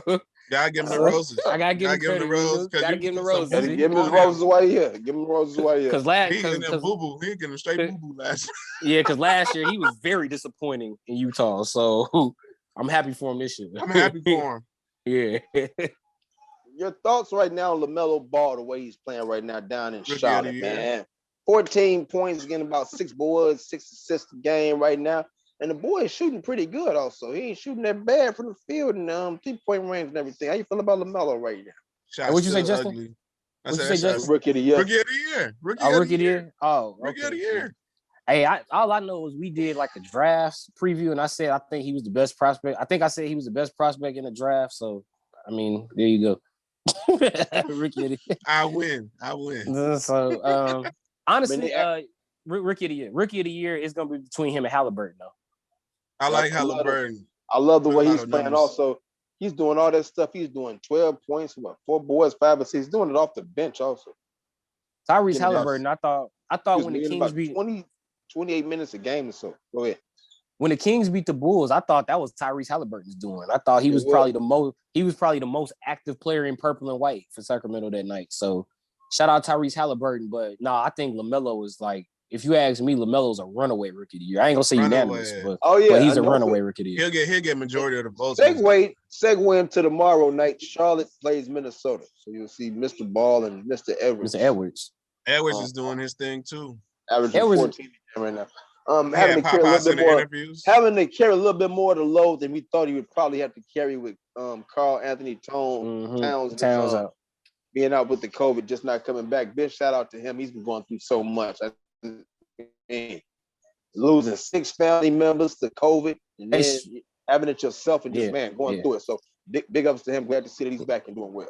Likewise. Also, on the court, shout out to Malik Beasley because off the court he been getting into some stuff. So, but on the court, shout out Malik Beasley. He's having a really good season on the floor. I mean, as the stuff off the floor. I mean, what kind of stuff off the floor? Is it bad stuff? Or is it is that domestic? Yeah. He just got a sentence for that domestic threat charge or whatever he had. I don't think it was domestic violence. He had the rifle. Yeah, he had the rifle in front of his crib. He got I don't think 90 days prison for 90 days jail time for it. Well, I think it was like he got at least 100. It was either 100 or 130 or something like that. And he could have got a felony. And he could have got a felony if they talked about the pounds he had. Yeah, and it wasn't domestic violence, but it was domestic. It was a domestic charge though. It was something like that. Right. Without the article, I can't clear it up. But yeah. Be careful out there, my young black brothers, with all that money, man. You got to just try to, I guess, stay about these situations. And then on top of that, for Malik Beasley, not only that, wasn't it like last year he got into a fight with like Suha Cravens back when he was still in Denver? Like him and Suha Cravens got into a fight at like a hotel lobby, and Suha gave him them. And Suha Cravens gave him hands because like they had it on video. Like, and I saw it. He did get knuckled down a little bit. He got knuckled down. And he got knuckled down a little bit. And then he went out something like with his I think with his wife or ex-wife or something like that. He kind of went through the same thing Daniel House did. Oh wow. So he has a lot going on. Yeah, so when I say some things off the court, I don't mean one. I literally do mean a few things. I mean, yeah, he doing a lot of I mean, I don't want to use that. I don't want to use that term, but he's doing a lot of things that a lot of this stuff. He's doing. A little too much extracurricular. He might need to stay in the house a little bit more. Stay in the house a little bit more. Get your little DoorDash going. Shout out to me. Get your little DoorDash going. Get your little Netflix going, and just stay in the house and chill, bro. You might not need to go outside right now. Just chill on. Hey man, just hit up Joe on DoorDash. Keep averaging 20 a game, bro. I bring it to Minnesota. I bring it up there, man. Just hit me with the tip. Ain't nothing but a 10-hour drive. If you drove all the way to Minnesota, man, that tip better be astronomical. and it ain't like he can't give it to you. I should call him in the middle of the night. Where you going? I had to take me to Beasley some Chipotle. 800. I'll be back in the morning. Like, I promise, I'll be back. Like his off the court stuff is no laughing matter, but stay out of trouble, please. That's why were you laughing then? You were laughing. Because I was laughing. I'm saying the issue itself is no laughing matter, but in terms of him, like considering it's been settled, it's like stay out of trouble. You know what I'm saying? You can look back and laugh at it, I guess. Something like that. I guess if you're able to survive all this. I don't know if I laugh, but I feel you. That's that man's views. I guess we know that Justin will laugh because he's the first one to laugh. We know that he'll laugh. The All-Star game. Different opinions still coming out about it. And like I said, I read a lot about this Karl Anthony Towns and his struggles with the COVID. He said something about the All-Star game too, like, hey, blank, what do I know? I wouldn't want to do it, but they're going to do it anyway. Now they're trying to squeeze, like I told you, they're trying to squeeze the whole All-Star weekend into that one day. And now they are even trying to squeeze the dunk contest. Halftime. The halftime of as much. That's not new. That's not new, by the way. I'm talking about that's been like since the 70s. That's the 70s. I mean, we gotta have time to drive the car in for them to jump over now to do something at halftime. We gotta find 20 people for them to jump over and have them line up. How we gonna do all this at halftime? But just the idea of the gathering of it during these COVID times right now, players looking at like it's unnecessary travel, unnecessary risk right now. We were promised a short break in the middle of the season. Now you want us to go to Atlanta and have to face more tests and be subjected to something that we don't think that is necessary. So, what are you guys' feelings on the All-Star game? And are you looking forward to it? They should do like the NFL did with the Pro Bowl. Just have a little celebration on the Zoom real quick. Yeah. Stop bullshitting. Oh, my bad. I mean, like stop. No, you good. We podcast. Go ahead. Stop with the shenanigans. And, stop the bullshit. Like he said. Stop the bullshit. Like let them have a break, man. Let them have a break. Like, acknowledge them. If you want to just have the game, I'm not like the max hour goes like they have the game. But squeezing in the slam dunk like I'm cool. I'm cool. I agree with you. I think they should do like the Pro Bowl. I do a step further and do like the G League does, which is there is no All-Star game. And you just have a mid-season All-NBA team. Just pick. I'd even extend it this year for the All-Star game. Extend it to 15 All-NBA team players and that'll be in basically 3 All-NBA teams for the mid-season, and those are your 15 All-Stars. That's all they need to do. We don't need to have a full game. We don't need to have people flying to Atlanta. I mean, don't get me wrong. I'm gonna watch it if it happens, but I don't think we need to do it. Hey, Joe, man, I feel like you're taking all my topics off my podcast this weekend. I was supposed to talk Bucks, All-Star, all of that. You know, Taking away the man content, bro. I mean, just the pulse, you know, just the pulse what's going on right now. No, you're right. I mean, I could always regurgitate it, but you know, regurgitate the same shit. Regurgitate the same shit. But you know, different brand, just a little sprinkle. Right, just maybe add one other point that I didn't get to add on here, but but it'd be the same shit, basically. There's some cumin. There's just a little cumin in it. You know what I'm saying? Right. But Justin, I'm with Justin. No All-Star game. Pass. Hard pass. But now, I'm gonna watch. Yeah, I'm gonna feed the beast. That's what our obligations are. As what we do, we gotta watch it. We gotta watch it. We gotta watch it. I know Justin, you weren't here. We've seen a couple of MLB aficionados take some detentions lately with their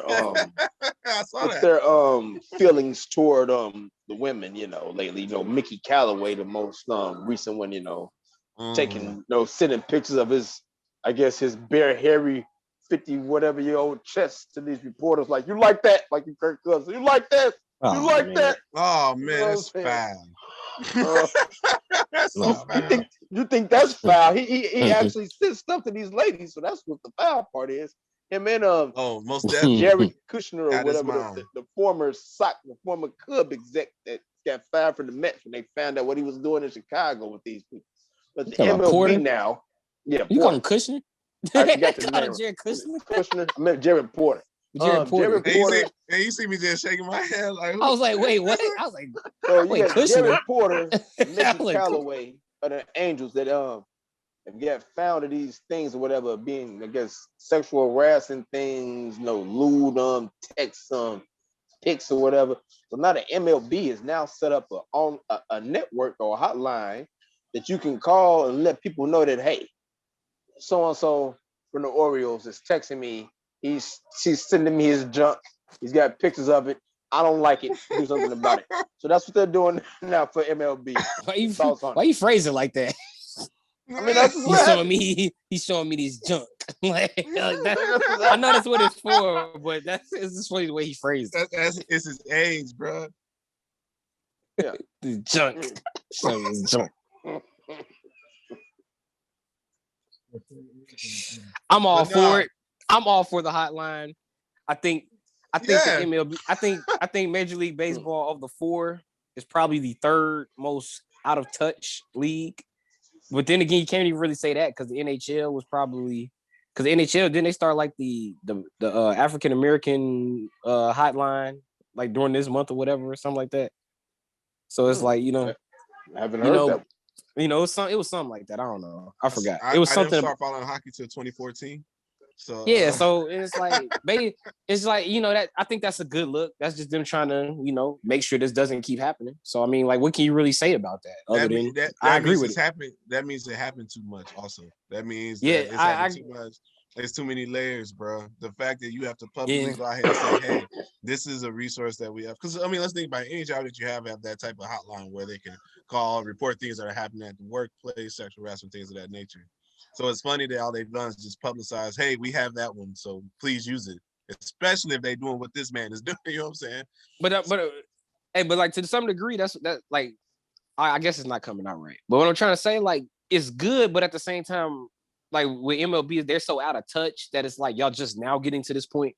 Mm-hmm. Like we just now getting here, But it might be just getting to it because they're getting so many highly publicized cases, you know what I'm saying, with this. I'm talking about with people also in power. We talk about a GM. Yeah. I mean, I can't.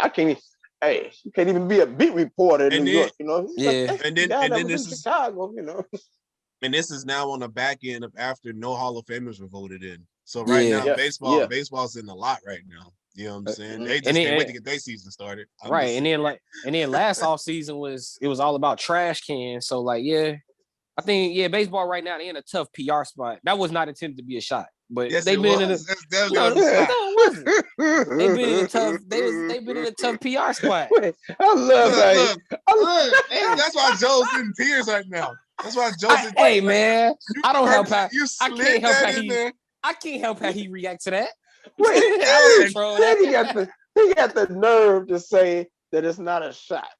That wasn't a shot. The first thing you said. And you know why he said MLB, it? But you know why he said it? Because he heard you laugh and saw you laugh. Hey, That's exactly why he didn't even try to dress it up and say, look, we had a lot of things going on in baseball. We had the COVID, we had the Astros cheating scandal. He said trash cans. We was talking about bad PR.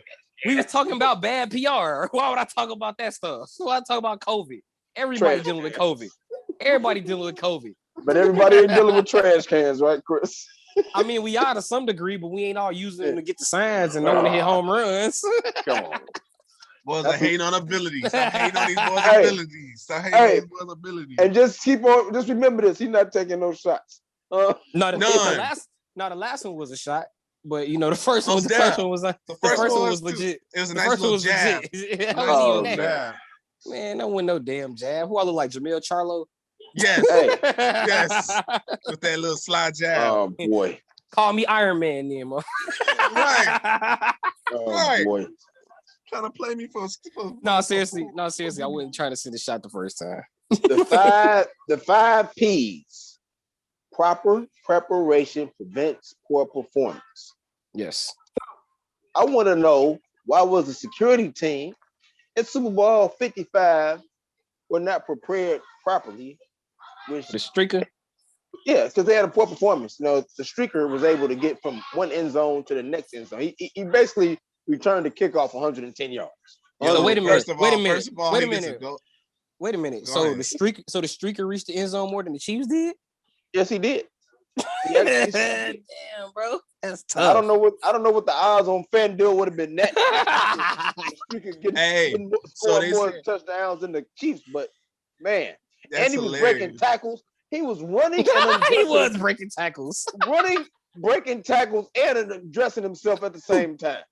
I'm surprised you didn't say this for Detention, because that man got a gold star. That man got a gold star. He get a gold star. I mean, and you got can a give star him one. You still can give him one. You know what I'm saying? I just felt like, But you literally just told me. You literally just told me the streaker reached the end zone more time than the Chiefs did. Because he went end zone to end zone. He did. You saw him. AKA a gold star receive. The gold They star could have put receive. him on the team. They could have put him on the team. Everybody would have been thinking about Tyreek Hill. They could have had the streak over there to the right.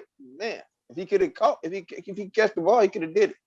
The fact you have to go to the streaker to get there, that's bogus. I can't blame security, man. They probably fell asleep on that game, because by the time that streaker came on the field, I remember.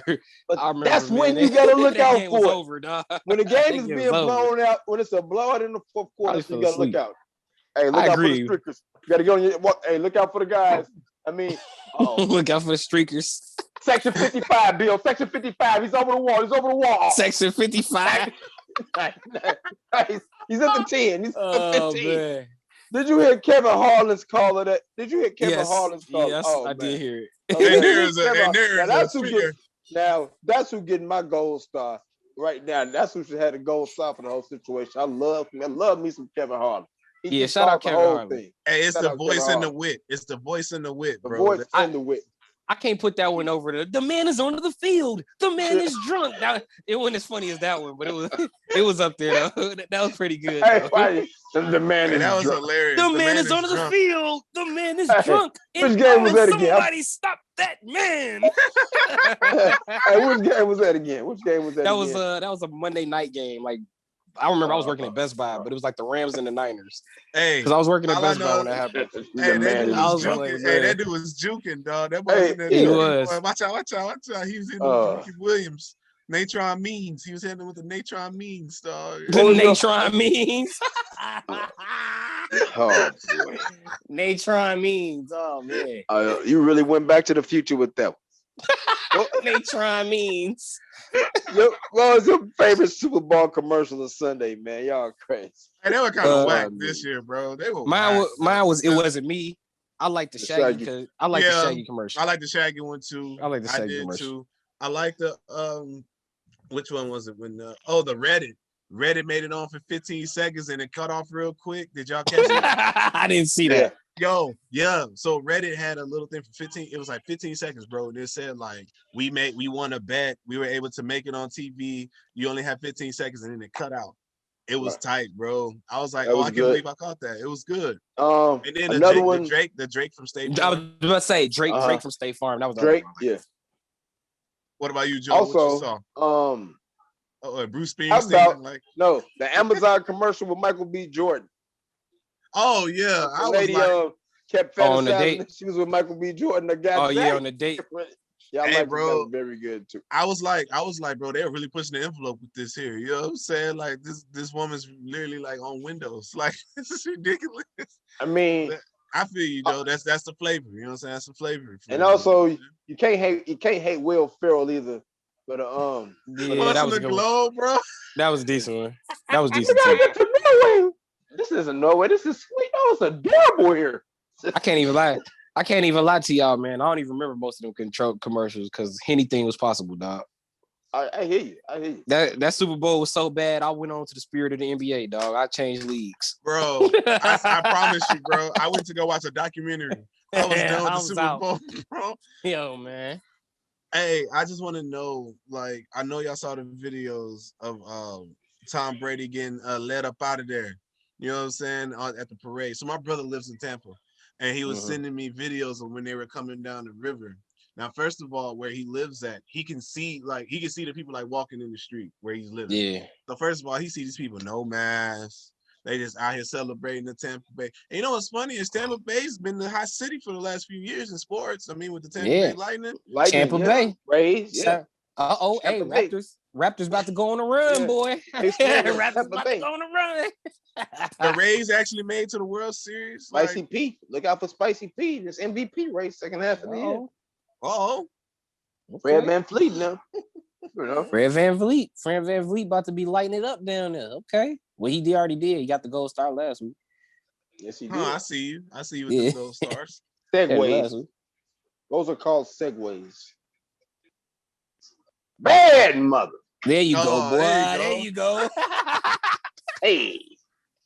See what happens when I get a whole room to myself. Bad mother. Yeah. Yes. We believe all radio shows should have their own theme music. You know, we feel like we're a great radio show ourselves, so that's our theme music is James Brown and the Blackbirds. That's 2 for 2. Part. That's 2 in a row, baby. That's 2 straight. That's because he at the crib. Brown and the Blackbirds. Hey, I'm the TikToking baby. I'm TikToking like Smith Schuster on the Bengals logo. Just don't knock me out like Von Bell. No. Don't knock me out like Von Bell. Oh man. Don't knock me out like Von Bell. Word of the week. Greatness. Because I think Tom Brady, I already thought he was the GOAT going into that Super Bowl, but I think he just cemented his greatness. I mean, I think Tom Brady is the Michael Jordan of quarterbacks. But I mean, with 7 rings, it starts to make me wonder. Yeah, a little bit more. Is Michael Jordan the Tom Brady of basketball players? Ridiculous. No, I'm joking, man. I'm joking, Michael Jordan, because he take that type of stuff personally. So word of the week is greatness. Word of the week is greatness. Shout out to Tom Brady. I mean, like I said, man, he was my villain for so many years. I just, salute to the greatness, man. 7 rings. Persevere is my word. Because I got to persevere through these hard times. Yes. Not looking too good for us out here in this. Well, I mean, I live in Chicago. You know what I'm saying? I even try to cheer for the Blackhawks just to be like, man, let me try something different. And I was like, nah, this ain't it. This ain't it. This ain't it. This ain't it.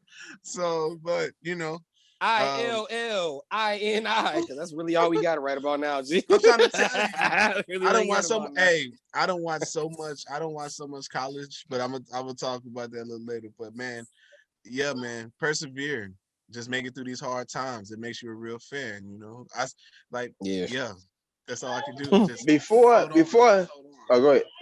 Before I give you my word, Justin, I just want to know, is your brother who lives in Tampa, is he now a Buccaneer fan? My brother doesn't like sports at all. Okay. But that makes it even better. Okay.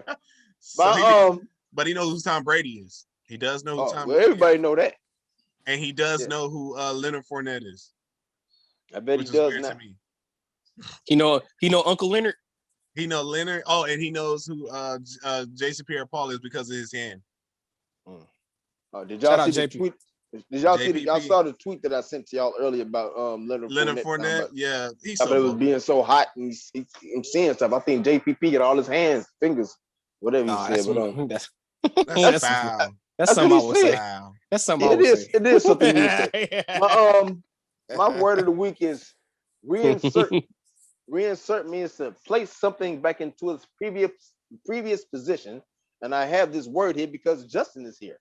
And he's been reinserted and being placed into his previous position on the bottom of my tablet screen. You know, he has been reinserted. I appreciate that. You know, legal trapping, man. Legal trapping. Legal trapping. Hey, ain't nothing wrong with it, man. Keep on trapping. That way you ain't got to be snapping. No capping. That's an AZ bar. That's an AZ bar. I know that. That sound like some AZ shit. That's an AZ bar. I don't know. You sound like you ripped that off the track after More Money, More Murder, More Homicide. But I don't know for sure. And that's the only part that you hear. And that's the only part he hears of the song before he puts it right back, before he goes back to work. I'm not doing the show next week. I'm gonna be in the studio because I'm gonna be feeling like I can be like AZ. So y'all look at me next week. Like, I'm coming up with some more AZ bars. AZ bars. I know. So y'all look at me next week. That's what I'm coming up with.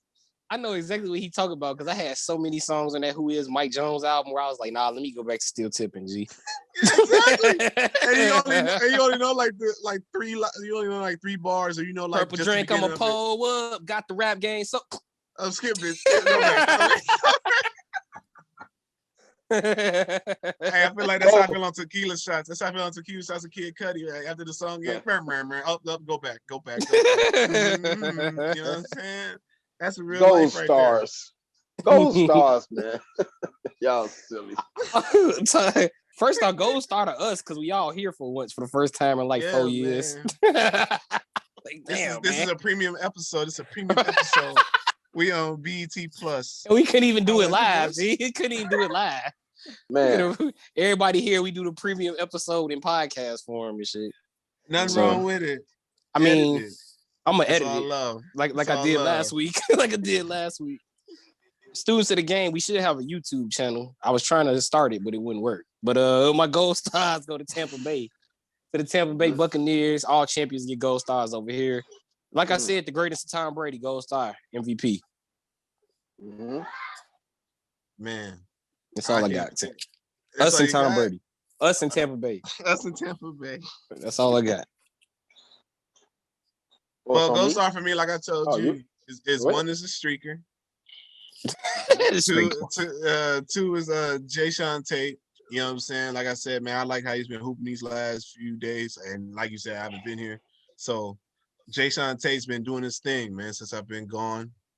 Or he still is now. Like I just left the team. Like it was me that left the team. You know what I'm saying? Also, gold star, the RIP to Leon Spinks. You know what I'm saying? Our boxing champion. Boxing royalty, the family is, you know what I'm saying, as well. Yeah. You know, gotta, you know, throw him his flowers, you know what I'm saying? And yeah, I mean, that's all I got for gold stars, bro. Before I give you my gold star, also rest in peace to also ESPN reporter Pedro Gomez. Pedro Gomez. Out the blue on Monday. I was out the blue, 58. Great baseball reporter. Man, that was great. 25 years covering the World Series. Yeah. Wow. So definitely another gold star for him. Rest in peace. Feel like I lost a part of my childhood with that, man. You know, Pedro Gomez, ESPN. Pedro Gomez, ESPN. On Sports Center all the time, man. All the World Series, so he was always right there. Gold was right there with it. Gold stars for me, Tom Brady. Tom Brady now has 7 Super Bowl championship rings, and that's more than any other franchise. So when you have more rings than any other franchise, you have to get a gold star. Yes.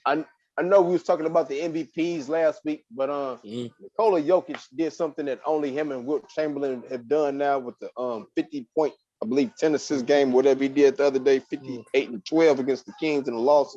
Mm-hmm. He's got to get a gold star for that. That's a lot of those going on. How about Zach Lavine and Coby White? Coby White. They got to get him gold star. Get him a gold star. First pair of teammates ever with 8 trays in one game. 8 trays. They made 17 together. Real? I didn't even know that. They beat those birds last night, 123 to 116. I'm tagging on to that one. Gold star to them. No problem. I'll give him like a silver star. You know what I'm saying? Yeah. Hey, get off that Houston hate trip and start giving that. You don't give out silver stars. You give out gold ones, brother. You already gave him 2. Let me just give him this one silver. I gave my goals to my people. And an honorary gold star to I forgot. I gotta give gold star to Carlos Correa for taking that 1-year deal. Yes. Because we needed that. Detention. Detention. I actually don't have one this week, man. I'm gonna probably just tag on to one of y'all. Okay. The Texans. The Houston Texans are in detention. The organization, bro. Them. All right. Well, yeah, you ain't been here in a week, so yeah. Also, Draymond Green for taking that half-court 3 with 10 seconds left. He definitely gets a detention. I don't know if y'all saw it, but yeah, it was like a couple nights ago. Draymond Green, he thought he had to throw up the 3 for them to win, and they had 10 seconds left. He didn't have to do it at all. He took it and he threw it from half court, bro. He threw. He misjudged the time like Brady misjudged the downs when they played the Bears or whatever. Yeah, except for the fact that you had 10 seconds left. That's tough. Like Chris, he literally caught it, turned, flipped it up, and looked like, oh, it's gonna hit. Like, no, you had 10 seconds left. You had 10 seconds left. You know what I'm saying? So yeah, definitely a detention. Hey, man, detention to the streaker, man. As entertaining as it was, not in the middle of a damn pandemic, bro. Not in the middle of a pandemic, bro. Hey, you might as well give detention to Tampa. You know what I'm saying? They always out there, no masks. You know what I'm saying? Except for my brother. I can make a mistake for my brother right now. He stayed in the crib. I can only detention what I saw, bro. I can only detention what I saw, G. And they had a good clip of Tom Brady looking around like, oh man, is he going? And you can see that all the players were so enthralled because he was making boys miss. I told you, Natrone Means, bro. He was hitting Natrone Means. All right, we got 2 minutes. What's your detentions, Joe?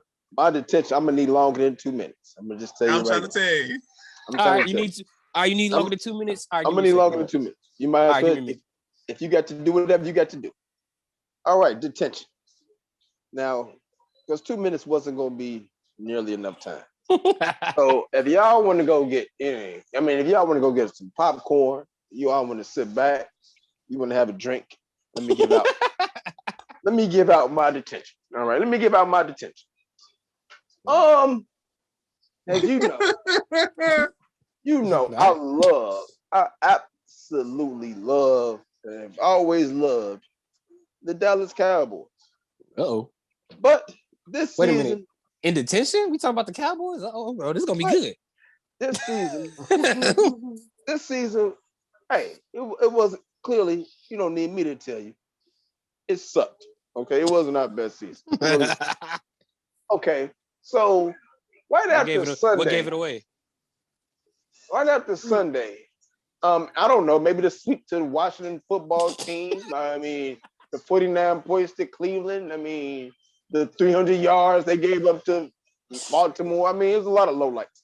Anyway, imagine if Atlanta would have fell on the ball too, man. I mean, just imagine.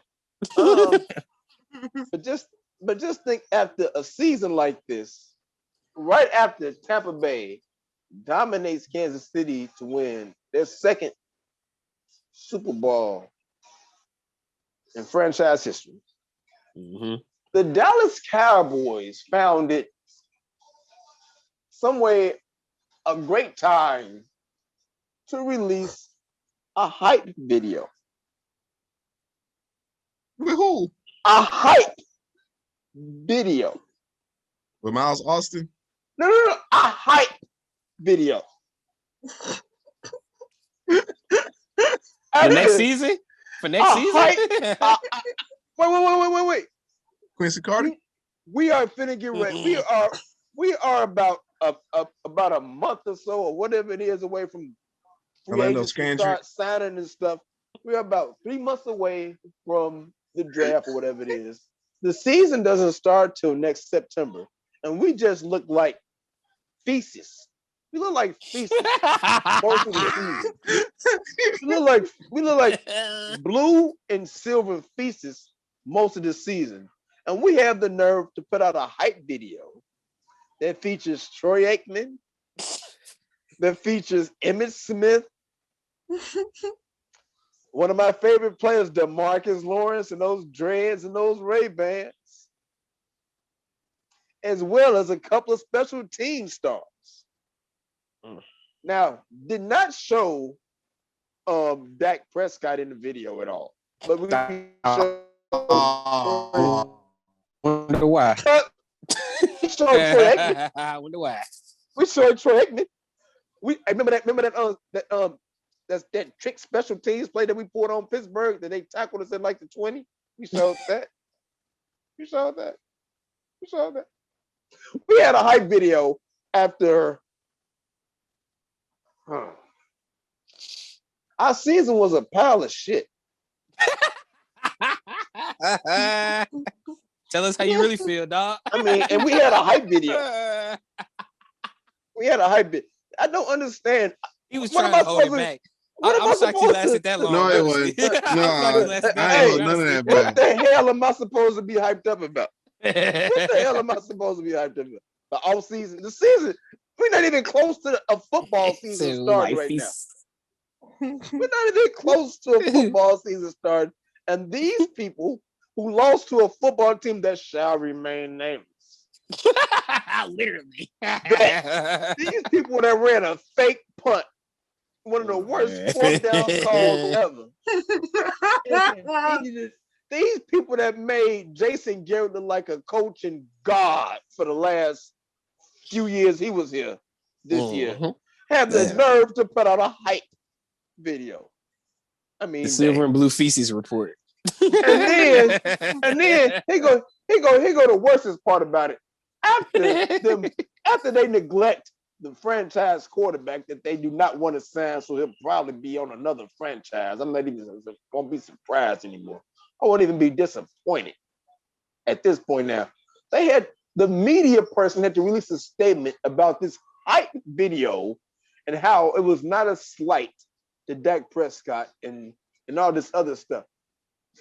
First, we got to fire him. We got to fire whoever thought about making a hype video after that shit storm, the 16 games.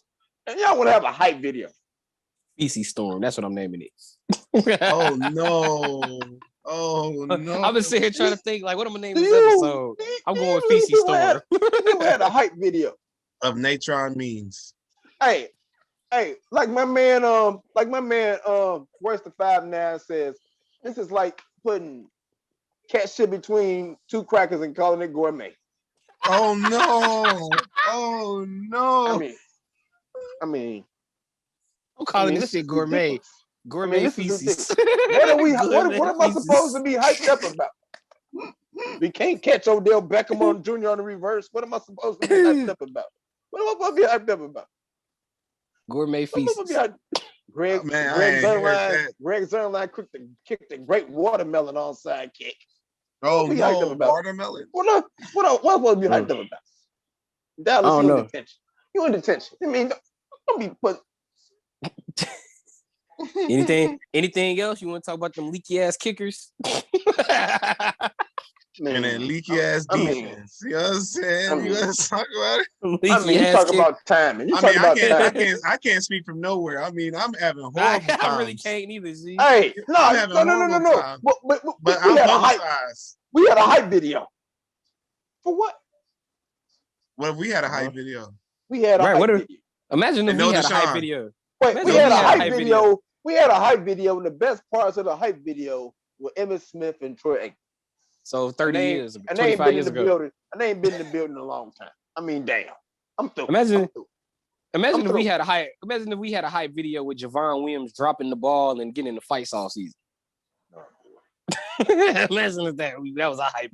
And they show that, and they show that for a clean 15 seconds. Just I feel like dropping the pass. Have a hype video. If the Dallas Cowboys was going to release a hype video, that should have been done in like the last half of August, leading into next season or something, like some new rookies, some free agents they didn't sign or whatever. Don't show me no hype video with that pathetic product that y'all put out here for 16 games and talk about I'm supposed to be hyped. No, I'm not hyped. You know what I'm starting to? I'm pretty effing the opposite of hype, whatever that is. After that. You know what I'm starting to find with a Probably lot of more us here on SOTG. We all cheer for some pretty bad teams, like like Brandon with the Giants, Rob with the Raiders. We got the Texans and Cowboys. I got the Bears. Justin's brother in Tampa Bay, and he didn't even watch sports, but you know. But you know the difference. The difference is y'all this championship wasn't gonna change it. Y'all ain't got no videos out. You ain't got no videos out. Oh, I got videos out. I got videos. No, I'm talking about the organization. David Jones is calling people into the office like, the James Harden at press conferences. 6 and 10. Let's put out a hype video. Let's show that, what? Hey man. Hey, I saw Fat Harden on camera. I don't think nothing beats Fat Harden on camera. I just want to let you know how this man lose that weight as soon as he got to Brooklyn, bro. Like that boy was fat. That boy was fat. I think he was wearing one of them suits on Martin be wearing in Big Mama's house to look like he was big. that way y'all would trade him thing, but he out of shape. And as soon as he got to New York and Brooklyn, he took it off. Well, next thing you know, that boy clean 230. Like what? What is that? I'm gonna just name this one word to Natrone Means. You need somebody to do that dirty work because this is definitely a dirty work episode. SOTG, man. Yeah. You're gonna have to do some digging in this one. Hey, I want to get a Natrone Means jersey now, just because, dog. Let me see if I can find a Natrone Means. Shout out Natrone Means, man. I only know about it. I'm gonna be real with you. I only know about Natrone Means because I had NFL quarterback club 96 and he used to do damage for me with the Chargers. So I used to watch this man play, dog. He was doing boys. I was like, wait a minute. Look at this. Wait a minute. Is that Nate? I'm trying to think. Was that Natrone Means or Lorenzo Neal? I might be mixing them up. That was on the Chargers. No, he was on the Chargers. That's what I thought. I was like, am I tripping? Yeah, he got there like in 99, 98 or something like that. Yeah. He played for the Jaguars in 96. Yeah, 93. Yeah, 93, 95 with the Chargers. Yeah. Okay, I know I ain't tripping. Yeah, man. That boy was on Madden, killing. Yeah, I swear I'm starting to get to that point in my life where it's like I remember so many things where it's like, wait a minute, am I tripping? Like, like when I be watching basketball, I'll be like, wait a minute. That did happen, right? I'm thinking I'm mixing it up with something, even though I fully watched it. Right. Forgetting stuff I totally know. I totally know. Man, this bro's only had 7 seasons. Hey, man. Dallas has depressed me. Chris had to take us out of here. 22 years old. Oh, look at that. You want me to tell you? Oh, man. Oh, leaking. Wow. Yo, what's going on with cancer, bro? He said, Leos, I ain't got to go back home. I'm cool. Caught an elbow from Embiid, I think, on that offensive rebound. Friendly fire, actually, from... is it Friendly Fire? I'm looking at... Friendly Fire. Covington. Yeah, Covington. Yeah. Didn't I just have something like that in replay the other day? Like, USC. Yeah. Yeah, they paused the game to review it just to realize it was Friendly Fire. And I was like, yep. Can you go back to that opening tip? Right. Can you go back to the opening tip? Yeah, having reviewed the opening tip like 3 times. Like, come on, man. Come on, man. Shout out to the refs. They doing their job, but sometimes the replays be a little funny. Be like, what? Be like, man, what? Wow. But no. Yeah, but take us out of here, Chris. I don't want to talk anymore. I'm depressed. All right, yeah. I got you, bro. I feel you. I want 130. 130 of them things in the book, man. I guess we naming this one Natrone Means. I don't have a better name. I refuse to call it feces. Name it the hype video. Gourmet Feces. I refuse to call it Gourmet Feces, man. Name it. I refuse to call it that. I think that's hilarious, bro. I think that's hilarious. All right, Gourmet Feces. We can do the word that Natrone Means. I'll do. We can do that. Gourmet Feces. Gourmet Feces. Don't believe the hype. I like that too. Don't believe the hype. Don't believe the hype. Gourmet Feces. On the SOTG full of dumbass video. Dumbass use of the camera. This dumbass use of editing material. Just dumb as hell. I'm gonna call it Gourmet Feces. Joe's weekly cowboy rant, even though the season's over. All right, man. That's Dr. Joseph Gregory. You can catch him on Twitter at Joe Stuff 710. And you can catch Justin. I know. You can catch Justin on the social media. JA_the realest at Artisan Boxing, ARTOFSCI Boxing. Oh, and on the Twitch too. I'm on the Twitch. I'll be doing Fight Night live streams. Yeah, you can catch. And also, you can catch Art of Science on Facebook at the Art of Science, World Class Hoops Podcast on Facebook at World Class Hoops Podcast, on Twitter at WCHP Media. You can catch all shows, Students of the Game, the Art of the Science, and World Class Hoops Podcast on Apple, Google, and Spotify. Only the Art of the Science on SoundCloud, and World Class Hoops Pod and Students of the Game coming to YouTube. So that's in the process. So matter of fact, this might be up on the YouTube.